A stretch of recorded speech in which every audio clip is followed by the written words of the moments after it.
सनातन धर्म ज्ञान गंगा चैनल में आप सभी का स्वागत है। मेरे प्यारे कृष्ण भक्तों, आप सभी को जय श्री कृष्णा।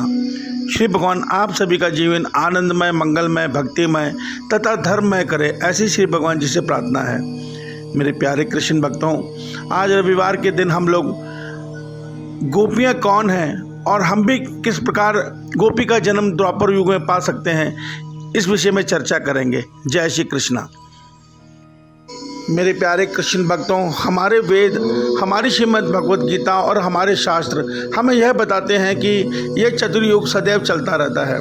सतयुग के बाद त्रेता, त्रेता के बाद द्वापर, द्वापर के बाद कलयुग, कलयुग के बाद फिर दोबारा सतयुग आरंभ हो जाता है। ये 43,20,000 साल का चक्र सदैव यूं ही चलता रहता है और हर त्रेता युग में श्री राम आते हैं, ईश्वर श्री राम रूप में आते हैं और हर द्वापर युग में हमारे ईश्वर श्री कृष्ण जी स्वरूप में आते हैं। अब कई मनुष्य आज गोपियों के विषय में, माँ राधा के विषय में कुछ बहुत गलत बातें बोलते हैं, मगर वो ये सत्य नहीं जानते कि वास्तव में गोपियाँ कौन हैं। आइए आज हम इसे विस्तार से समझते हैं। मेरे प्यारे कृष्ण भक्तों, वास्तव में गोपियाँ कोई साधारण नारियाँ नहीं हैं। जो ये चारों युगों में भगवान ईश्वर की भक्ति करते हैं, जो भक्त, और वो भक्ति निष्काम भाव से भगवान की भक्ति करते हैं। और ऐसे भक्त जो भगवान से मोक्ष में नहीं चाहते, वो केवल भगवान के प्रेम में डूबकर भगवान का प्रेम करते हैं और वो कहते हैं, हे ईश्वर, हमें कुछ नहीं चाहिए, केवल और केवल तुम्हारा प्रेम चाहिए। तो हमारे ईश्वर सबके मन की मुराद पूरी करते हैं। आप सोचिए, हम हर जन्म में उनसे केवल संसार के सुख मांग रहे हैं तो वो हमें संसार के सुख देते हैं। मगर जो मनुष्य केवल उनसे प्रेम करके उनका प्यार मांगते हैं, तो क्या भगवान उनकी नहीं सुनेंगे? बिल्कुल सुनेंगे। तो वो हमारे ईश्वर ऐसे मनुष्यों को श्री राम रूप में, भिल्ली का रूप में जन्म देते हैं, केवट के रूप में जन्म देते हैं।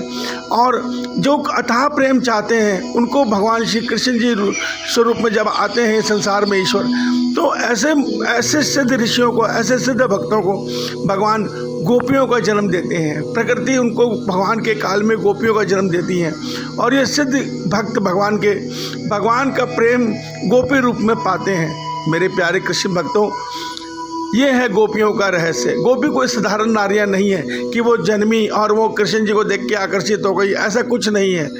गोपियाँ वो नारियाँ हैं जो कई जन्मों जन्मांतर से भगवान ईश्वर के प्रेम में पड़कर ईश्वर से उनका सच्चा प्रेम मांगते हैं और केवल और केवल उनके प्रेम में ही जीवन जीना चाहते हैं।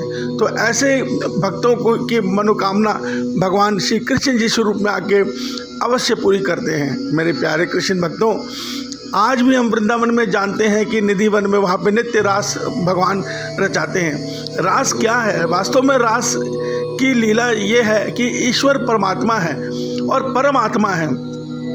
तो जो आत्माएं उनसे अनन्य प्रेम करती हैं, उन आत्माओं का हाथ पकड़ के ईश्वर उनको मानव स्वरूप देके, उनका हाथ पकड़ के उनको प्रेम और आनंद में नाच नचा देते हैं। यही रस का आनंद है। भक्त रस से भर जाता है, आनंद रस से भर जाता है। भक्त के आँखों से आंसू बहने लगते हैं। भक्त उस खुशी को बर्दाश्त नहीं कर पाता, भक्त आनंद में खो जाता है। तो भगवान इतने, हमारे ईश्वर इतने दयालु हैं कि केवल हमें उनसे प्रेम करना है, मगर हम सारे संसार से प्रेम करते फिरते हैं, सारे संसार में मोह करते फिरते हैं, अपने ईश्वर में प्रेम को नहीं जगा पाते। और जगाते भी हैं तो उनसे उनका प्रेम और आनंद नहीं मांगते, उनसे संसार का प्रेम और आनंद मांगने के प्रयास करते हैं। मगर हम ये भूल जाते हैं कि इस संसार में प्रेम और आनंद है ही नहीं। इस संसार में केवल सुख है जो भोग कर ख़त्म हो जाता है, और ये यहाँ तक कि हमारा शरीर भी जो मिलता है मिलके बिछड़ जाता है। तो मेरे प्यारे कृष्ण भक्तों, हम भी गोपी बन सकते हैं। हमें करना क्या है? हमें केवल भक्ति करनी है, भगवान की भक्ति करनी है, श्री कृष्ण जी की भक्ति करनी है, श्री राम जी की भक्ति करनी है और उनसे प्रेम पूर्वक कहना है कि हे ईश्वर, हमें मोक्ष में नहीं चाहिए, हमें केवल और केवल अपना प्रेम दो, केवल और केवल हमें अपना प्रेम दो। जब हम नित्य हर जन्म में यही मांगेंगे तो नित्य द्वापर युग में भगवान हमें गोपियों का जन्म देंगे और हम भी गोपी बन के या राधा बन के या बिल्ली बन के भगवान के प्रेम को पा सकते हैं। मगर उसके लिए हमें अपनी निष्काम भक्ति को सिद्ध करना होगा। निष्काम भक्ति अर्थात वो भक्ति जिसमें कृष्ण के अतिरिक्त कुछ और हो ही ना, हमें कुछ और चाहत हो ही ना। अगर हम ऐसा कर पाए तो अवश्य हमारी मनोकामना पूरी होगी। जय श्री कृष्णा, जय श्री कृष्ण।